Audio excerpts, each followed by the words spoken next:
முக்கிய பிரச்சனை. கிறிஸ்துவுக்குள் பிரியமானவர்களே, திருமணங்கள் எல்லா விதமான பல்வேறு பிரச்சனைகளாலும் பாதிக்கப்படலாம். பணம், எங்க சண்டை எல்லாமே அதை வச்சு தான் தொடங்குது. நாங்க வெவ்வேறு பின்னணியிலிருந்து வந்தோம். எங்க முக்கிய பிரச்சனை பாதி நேரம் ஒழுங்காவே அவர் பேசுறதில்ல. இது போல பிரச்சனைகளுக்கு ஒவ்வொருவரும் ஒவ்வொரு காரணத்தை சொல்லலாம். சகோதரி நான்சி சொல்கிறார்கள், கொரிந்து பட்டணத்தில் உள்ள தேவாலயமும் இன்று ஒரு சாதாரண திருமணத்தைப் போலவே எல்லா வகையான பிரச்சனைகளையும் எதிர்கொண்டது. அப்போஸ்தலனாகிய பவுல் அந்த பிரச்சனைகளை தீர்க்க எழுதினார். ஆனால் அன்பின் பிரச்சனைக்கு மீண்டும் மீண்டும் வந்தார்.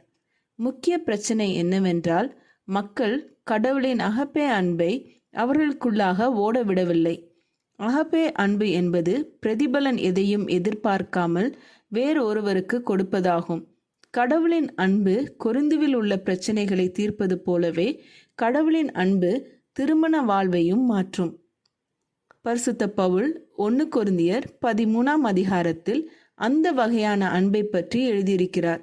அந்த பகுதியை படித்து உங்கள் மூலம் உங்கள் துணையை நேசிக்கும்படி கடவுளிடம் கேட்பீர்களா? அவரது அகப்பே அன்பின் இருதய அணுகுமுறையுடன் குறிப்பிட்ட சிக்கல்களை தீர்க்க அவர் உங்களுக்கு உதவ முடியும்.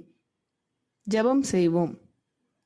எங்கள் அன்பின் பரமபிதாவே, நாங்கள் எங்கள் துணையுடன் வரும் பிரச்சனைகளுக்கான காரணங்களை ஆராயாமல் உம்முடைய வேதத்தில் கூறப்பட்டுள்ள அகப்பே அன்பை நாங்கள் எங்கள் வாழ்க்கையில் பிரதிபலிக்க எங்களுக்கு உதவி செய்யும்.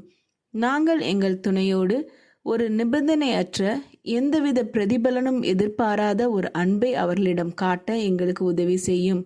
அதன் மூலம் எங்கள் திருமண வாழ்வு ஆசீர்வாதமாக அநேகருக்கு பிரயோஜனமாக அமைய நீர் எங்களை ஆசீர்வதியும்.